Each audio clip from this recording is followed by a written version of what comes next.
I'd like to welcome you to a Friday edition of Morning Moments with Jesus. And this morning, as we look at Philippians chapter 3, verses 13 and 14, the Apostle Paul seems to be talking about a part of his past. And for a lot of us, when we look at these verses, we think about the negative part of our life that we would like to forget as we press on towards the Lord. But I want to bring to you a word this morning that the Apostle Paul seems to be talking about that sometimes we don't recognize. In Philippians chapter 3 and verse 13 and 14, listen to what the Apostle Paul says.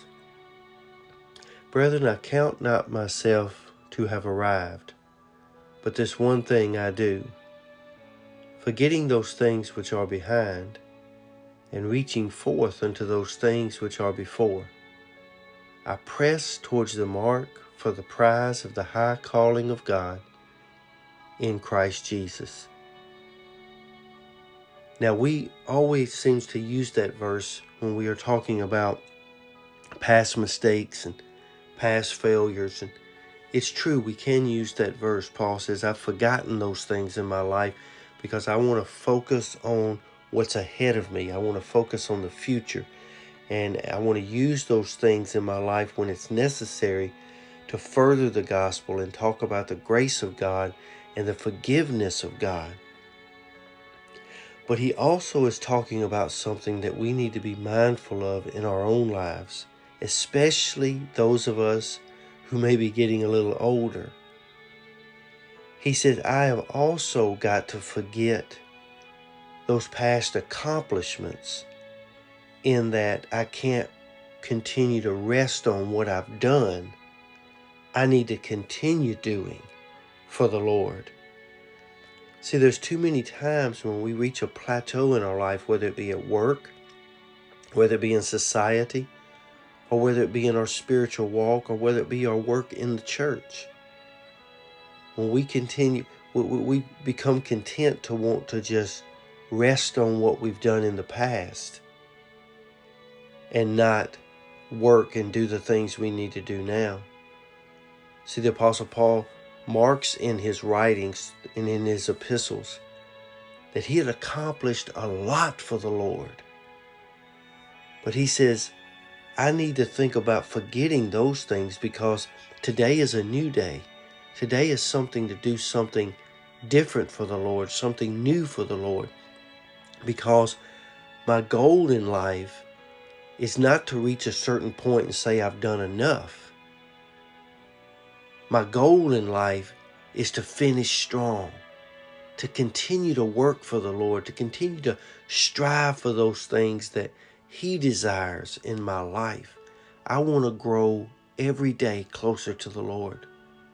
I don't ever want to reach a point in my life where I think I'm close enough to God, or I've done enough for the Lord, or I've done enough in my personal life that I can just sit back and coast through life. I have a saying in my life that kind of continues to drive me. And one of the things that the Lord gives me to say sometimes is that I would much rather burn out than rust out.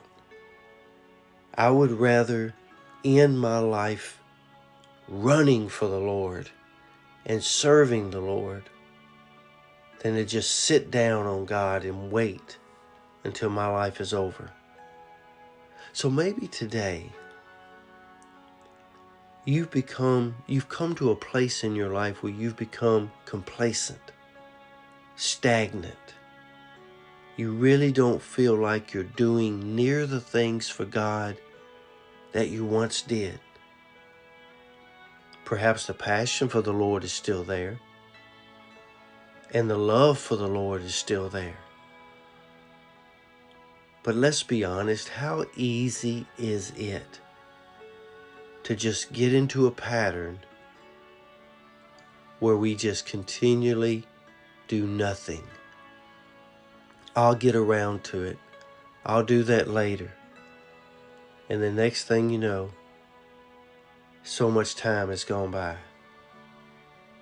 So today I pray a spirit of passion, desire, and determination that you would press towards the mark of the high calling of God in Christ Jesus. Forget those past mistakes, but also don't rest on those past accomplishments. Do something today for the Lord. This is a different season. It's a different time. You can't bring past fruit into this season. You must produce new fruit today. So I speak that blessing over you this morning, that you take a little time to spend a little time with Jesus and say, Lord, what do I need to be doing in this season? At my age, at my time in life, what is it that would bring you glory and keep me productive for you? Be blessed. Be safe and be strong in the Lord, for He has a mighty work still ahead of you. We say often that the best is yet to come for the Lord. I don't believe God's given up on you, and I don't believe you've seen the best out of you yet. There is more in you than is coming out of you right now. So work for the Lord. Work in life. Do your best work now and see what God does with it. Pray you have a great weekend. Lord's will, we'll see you back here Monday. Until then, have a great day.